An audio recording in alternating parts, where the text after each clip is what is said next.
लो भाई, ऐश्वर्या के एविक्शन से सबसे ज्यादा बुरा अर्चना गौतम को लगा है, क्योंकि हमने देखा था कि खतरों के खिलाड़ी में अर्चना गौतम और ऐश्वर्या की जो बॉन्डिंग थी वो काफ़ी अच्छी थी।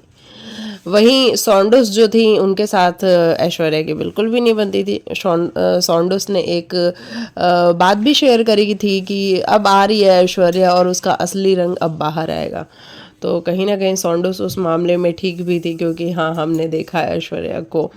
चलिए अर्चना की बात करते हैं कि अर्चना गौतम ने क्या कहा है। अर्चना गौतम ने बिग बॉस के मेकर्स के बारे में कुछ अपनी राय रखी है, तो उसके बारे में जानते हैं। हालांकि ये जो एविक्शन है ये अनफेयर तो है ही।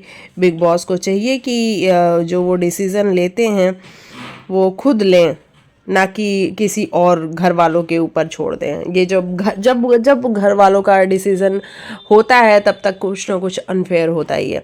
तो अर्चना ने लिखा है कि बिग बॉस की सबसे गलत बात यही लगती है कि घर वालों या कैप्टन पर डिसीजन छोड़ देते हैं।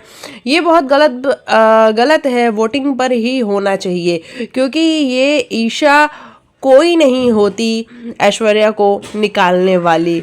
गलत है बिग बॉस 17 और ऐश्वर्या शर्मा। इस तरीके से ऐश्वर्या के सपोर्ट में अर्चना गौतम बोल पड़ी हैं और उन्होंने अपनी राय रखी है कि भैया बिग बॉस के मेकर्स आप क्या करते हो, कि ये तो आप सरासर गलत करते हो कि ईशा के हाथ में कैसे आप दे देते हो। मतलब किसी भी कैप्टन या घर वालों के हाथ में जब जब आप डिसीजन छोड़ते हो तब तब कोई ना कोई गलत डिसीजन होता है। आई थिंक अर्चना भूल रही है अपने सीजन में उन्होंने अंकित गुप्ता को भी ऐसे ही करके आउट करवाया था और बहुत खुश हुई थी तब प्रियंका के अगेंस्ट में जब वो थी तो। लेकिन चलिए खैर, वो उनके सीज़न की बात नहीं करते हैं, लेकिन अभी की बात करते हैं। तो मुझे भी ये लगता है कि गलत हुआ है, क्योंकि ऐश्वर्या कंटेंट तो देती अगर वो इस शो में रहती तो।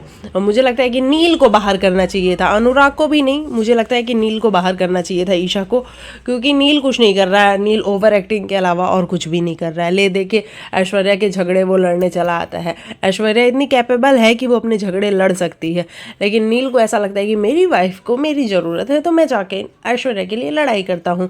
बाबू बच्चा है ना जो वो करता है। चलिए बाकी आप लिखिएगा आपको क्या है कहना। मिलते हैं नेक्स्ट वीडियो में, तब तक के लिए बाय बाय, टेक केयर, अपना ख्याल रखिएगा।